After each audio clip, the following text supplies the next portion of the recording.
amis, donc nouvelle vidéo cette semaine, donc on va faire la partie 2 du MBK Nitro. Donc si tu te souviens bien, la partie 1, je te la remets là, je te mets le lien là, tu verras bien. On s'était arrêté, on avait tout dépioté, il nous restait à enlever le moteur. Donc là, cette vidéo, ça va être, on finit de démonter tous les accessoires qui restent à démonter, donc c'est-à-dire carbu, filtre, boîte à kick, on enlève on démonte la pompe à l'huile, on déconnecte la pompe à l'huile, etc. On débranche l'allumage. Ensuite, on vient dévisser l'axe moteur, amortisseur, etc.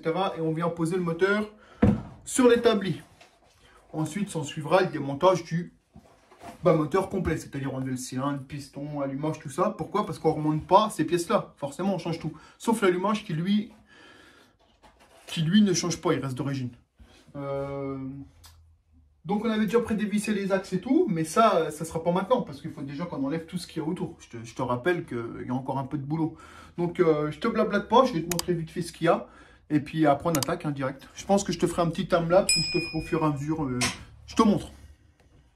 Donc me voilà les potes. Donc tu vois, il nous reste à enlever quelques trucs, hein. Donc on va déjà venir enlever la cosse là, enlever la masse du démarreur. Très important de la remettre, sinon ça ne démarre pas ou ça crée une fausse masse et ça ne fonctionne jamais. Il nous reste à enlever carter de kick. Hein, parce que pourquoi? Ça sera plus simple de l'enlever tout de suite qu'après.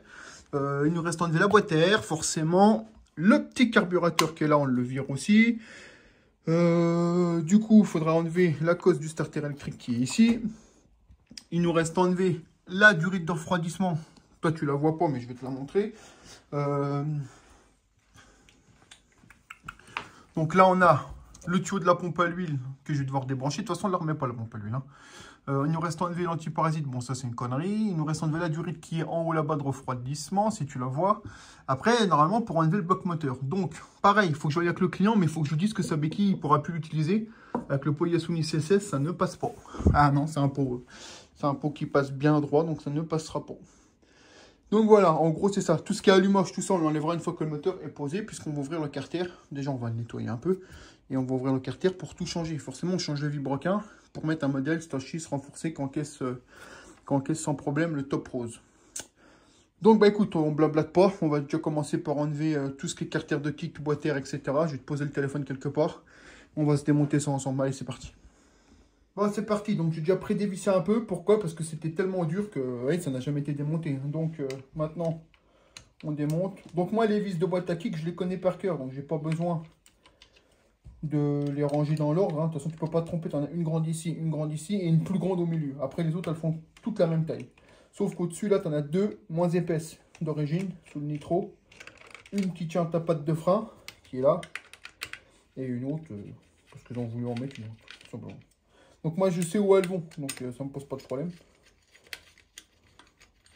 Et toi quand tu démontes, si tu sais pas, eh ben, soit tu te prends un petit carton avec un gabarit, tu fais des trous avec le sens que tu démontes, ou alors tu retiens bien visuellement, ou alors tu prends une photo. Bah, tu vas me dire, on s'en fout, mais on s'en fout pas, parce que si tu mets une vis trop grande, tu vas bouffer le pas de vis. Toi, si tu mets une trop grande ici, tu vas bouffer le pas de vis. Puis après, bah, une fois que les carters sont bouffés, bah, c'est poubelle. Là, ça serait dommage d'abîmer un carter moteur, toi qui n'a jamais été démonté. Ça serait un peu con quand même.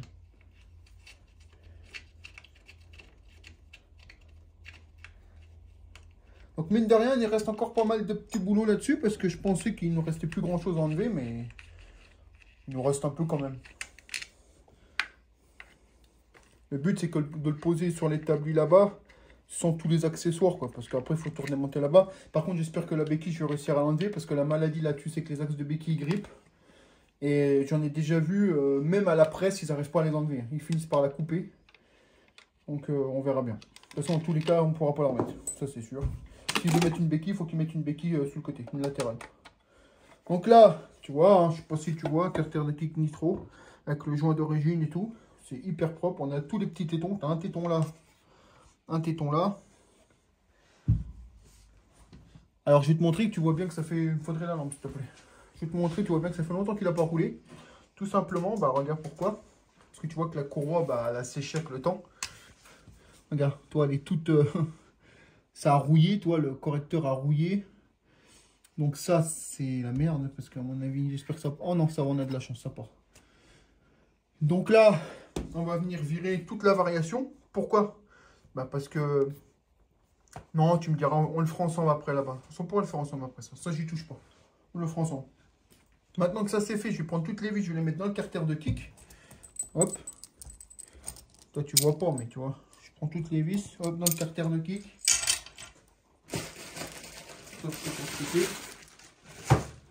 Et je vais le mettre là. Comme ça, là, j'y toucherai plus. La pompe à eau, c'est pareil, on va la virer. Donc maintenant, ce qu'on va faire, c'est que la top, je crois qu'elle est à fond. C'est bizarre. J'ai pas l'impression qu'elle soit à fond. Là. Bah si, elle est à fond. Donc là, on va venir enlever. Donc ça, c'est le tuyau. On s'en fout. On va venir enlever boîte air. Donc comme tu vois, boîte air, c'est des vis cruciformes, tu vois bien, qui sont un peu maraves. Ou alors, ouais, elles sont un peu maraves. Sachant que la boîte air, on l'a remet parce qu'il ne va pas faire trop de bruit, donc on va lui remettre, c'est normal. Hein. Ça fonctionne très bien avec la boîte air. Tu n'es pas obligé de mettre un cornet, c'est complètement con ça. Sur des config qui roulent tous les jours dehors. Ouais, donc la vis, elle est morte. Donc ça va être bien. Quand la vis, elle est morte comme ça, donc toi, celle du haut, ça va. Il vous faut un plus grand tournevis. Tu prends soit un tournevis plat, soit un plus gros cruciforme. Parce qu'en fait, je sais pas si tu vois pas trop, mais on va essayer, tu vois, là, elle est bien mortifiée, la vis. Je vais essayer qu'un plus gros cruciforme.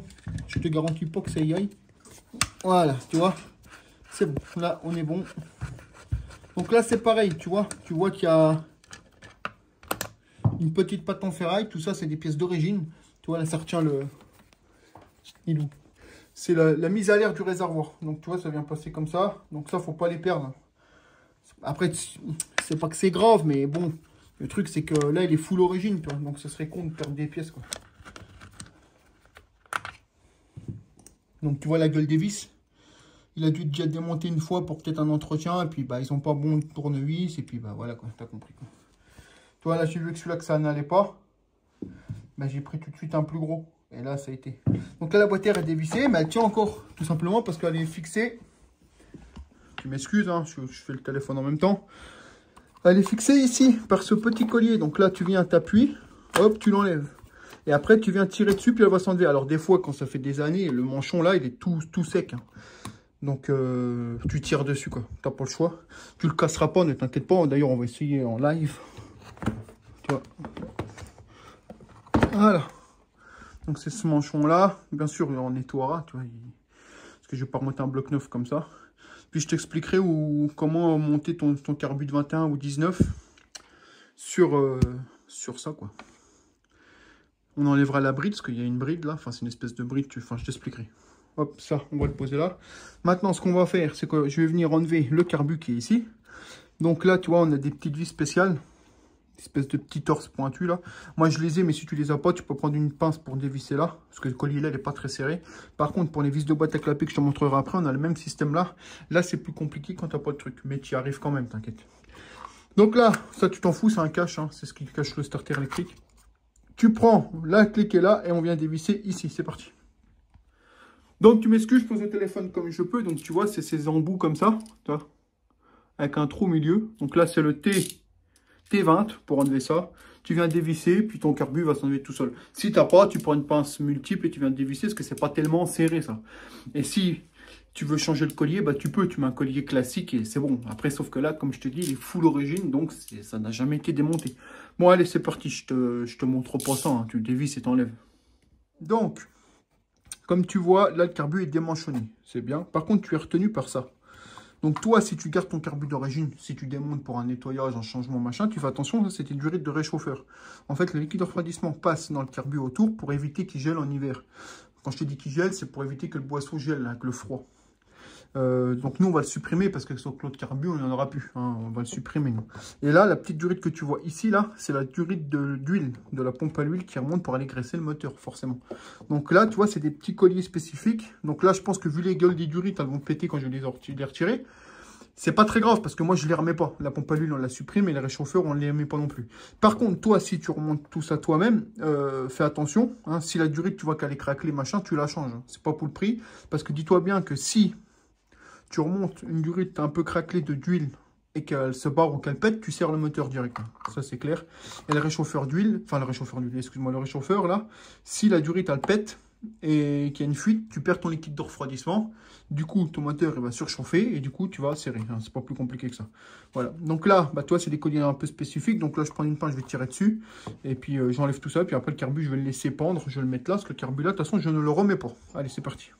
Donc, comme tu vois, j'ai enlevé le carbu. Donc, moi, j'ai dû couper les durites, hein, tout simplement, parce que je ne les remets pas. De toute façon, elles sont mortes, elles sont toutes dures. Donc, réchauffeur coupé. Et celle d'huile, toi, elle est toute dure. Tu m'excuses, le téléphone, il veut pas. Il fait ce qu'il a envie, hein, comme d'hab. Donc, tu vois, l'huile, elle est là, toute dure. Je te dis, moi, je la remets pas. On ne met pas la pompe à l'huile. Donc, ça ne me dérange pas de l'avoir coupée. Si toi, tu veux la remettre, tu fais bien attention, tu tires dessus. Et si vraiment, tu vois qu'elle est morte, tu la changes. Tu ne remets pas ça. Donc, maintenant, tu vois, je vais te montrer de l'autre côté. On a enlevé la boîte à air, on a enlevé les systèmes de refroidissement, j'ai enlevé l'antiparasite, j'ai enlevé la cosse qui fait la température moteur. Tu m'excuses, j'ai un peu embrouillé. Donc là, concrètement, il me reste enlevé quoi? Je vais te montrer. Je te montre un peu plus que d'habitude parce que en ce moment, je te montre moins. Donc là, on a la durite d'huile qui est reliée au bac à l'huile que tu vois ici. Donc là, tu peux tirer dessus, elle risque de bloquer, hein, c'est pas impossible. Toi, elle est là. Tu vois, elle est là. Donc moi, je vais tirer dessus parce que pareil, je ne la remets pas. Hein, donc je vais venir tirer là. Ça va couler l'huile, je vais mettre une vis dedans. En plus, je vais lui montrer le bac à l'huile parce que je ne le remets pas, il ne le veut pas. Et puis voilà. Donc là, ce que tu vois couler, c'est le reste de liquide hein, qui est dans les tuyaux. Donc, c'est pas très grave. Hein. Tu vois, je les ai mis là. Il en reste toujours un peu dedans. Donc, pas de panique, il n'y a rien de grave. Donc, allez, maintenant, ce que je vais faire, c'est que je vais tirer là-dessus, boucher. Et après, normalement, on n'a plus que les fils d'allumage à débrancher pour pouvoir retirer le moteur. C'est parti. Donc, comme tu vois, je suis venu débrancher la pompe à l'huile. Donc, tu vois, hein, c'est avec les vibrations, il avait perdu les vis. Le bac, il ne tient même plus. Mais je ne peux pas enlever le bac tant que je n'ai pas enlevé le moteur parce que ça vient taper partout. Donc, j'enlèverai une fois que le moteur est enlevé, il risque même de tomber. Donc, tu bouches. Hein. J'ai bouché avec une vis tout simplement parce que sinon, ça coule en continu, hein, c'est normal. Donc là, tout est débranché. Tout est débranché. Il nous reste ça, c'était le starter électrique qu'on ne remettra pas forcément. Tout est débranché. Il ne reste plus qu'à l'allumage en fait qui est là. Donc, les causes d'allumage, on va tout débrancher. On va les tirer vers le bas. Et après, bah, concrètement, si je suis pas fou, j'enlève la masse, la cosse. Et on pourra retirer le bloc. Donc, je vais mettre un lève-moto en dessous pour pas niquer tout. Pour tenir le cadre, hein, parce que je suis tout seul. Enfin, je suis avec madame, mais elle ne peut pas tout porter non plus. Ensuite, voilà, j'avais déjà tout pré-dévissé. Donc, je dévisse là. Je tire l'axe. J'enlève ici. Et normalement, j'ai un moteur dans les mains. Normalement. Donc là, je peux pas trop te montrer parce que parce que là, je pourrais pas. Donc là, tu viens dévisser ici. Tu tires la cosse là. Bon, là, c'est oxydé, hein, comme d'hab, tu connais. Voilà. Tu viens dévisser ici, tu enlèves la masse. On va venir enlever l'allumage. Donc l'allumage, c'est pas compliqué. Hein. Bon, bah forcément, le résilient, tu le coupes. Hein. T'as pas le choix. On en remettra un. C'est pas très grave. Donc tu m'excuses, hein, comme je te dis. Putain, mais ça, c'est chiant. Voilà.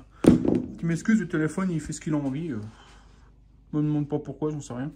Donc là, toi, c'est ton fil d'allumage, il est là, c'est celui-là. Donc là, tu arrives, hop. Voilà, débranché. Les autres fils, tu ne touches pas. Ça, c'est ton CDI, machin, tu n'as pas besoin d'y toucher. D'ailleurs, le CDI, je vais certainement le changer pour un modèle non bridé. Parce que je pense que celui-là va le brider un peu dans les tours. Donc là, c'est débranché. Toi, ça, c'est la cause d'allumage. Normalement, si je te dis pas de conneries, je la prends, elle est là. Tu m'excuses, tu vois, elle est là. Elle est au moteur, donc elle reste là, vers le bas. Donc là, normalement, on est prêt. Tu vois, tout est enlevé. Tout enlevé. Le reste, je vais le démontrer une fois que c'est posé par terre, forcément. Donc là, j'enlève la masse ici. J'enlève l'axe et je te reprends quand le moteur est posé sur l'établi. C'est parti. Tadam! Alors, nous voilà les copains. Donc, tu vois, le bloc moteur est enlevé. Donc là, c'est super. Bon, la béquille, on va la virer. Hein. Je l'ai posée tel quel. Donc, ça, c'est bien enlevé. Je te montre. Hein. Là, on est en train de ranger un peu parce qu'on n'aime pas laisser le bordel. Donc, tout est démonté, c'est nickel. Le bac à l'huile, je l'ai enlevé, je l'ai vidé. Je lui redonnerai parce qu'on ne le remonte pas. Donc, toi, je passerai un petit coup de propre avant de le remonter. Bon, je ne vais pas tout nettoyer à neuf. Hein. C'est pas mon boulot. Bon, c'était pas pour ça qu'il m'a demandé. Hein. Mais je lui passerai un coup, c'est que ça doit être propre. Là, le scooter, il tient sur un lève-moto. Tu vois, comme ça, c'est tranquille. Quand tu es tout seul... Quand tu es tout seul, tu essaies toujours de trouver une solution, toi, sinon bah, tu es un peu emmerdé, mais bon, tu y arrives quand même. Donc là, hop, maintenant que le moteur il est là, on est bon. C'est-à-dire que là, les choses sérieuses commencent. Donc on va venir commencer par enlever cylindre, piston, etc. Parce que tout ça, on ne remonte pas. Ensuite, on va venir enlever clapet, tout ça, on ne remonte pas non plus. Tout ça, on va virer. Ce qu'on remonte, c'est juste le correcteur, parce qu'embrayage cloche, on change. Vario, on change. Il n'y a que le correcteur qu'on ne change pas, mais toi, il est un petit peu oxydé, mais c'est pas grand-chose, tu vois, ça part. Donc, j'essaie de le nettoyer, on verra ce que ça donne. Et puis voilà. Donc après, forcément, ouverture du carter moteur, on enlève le vilebrequin. Ensuite, on nettoie tout le carter. Alors, est-ce que je le sable ou pas? Je pense pas. Je pense que je vais juste bien le nettoyer, il sera parfait. Et après, ça va être d'enlever la béquille. Parce que la béquille, là-dessus, hein, pour ceux qui connaissent, quand l'axe il est grippé, tu pleures ta mère, tu n'enlèves jamais. Donc il y en a ce qu'ils font, c'est qu'ils coupent. Donc je verrai bien. J'espère qu'il va s'enlever en chauffant. S'il ne s'enlève pas, bah, je couperai. Et je verrai avec le client s'il veut mettre une béquille latérale ou non. Mais dans tous les cas, elle passe pas que le C16 là, la béquille. Elle passe pas. Donc voilà. Parce qu'en fait, sinon la béquille va venir taper sur son pot. Ça serait con de péter un pot à 300 balles. Ça serait dommage.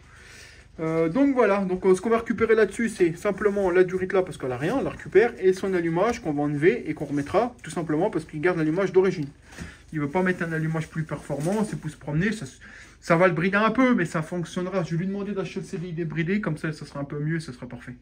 Donc allez, plus de blabla, maintenant on vient là, donc clé de 10, clac clac clac. On enlève culasse, cylindre, etc. Bougie, on ne récupère pas parce qu'on la change. On va juste récupérer la sonde de température parce que ça, on la remet par contre. Voilà, bon, allez, c'est parti.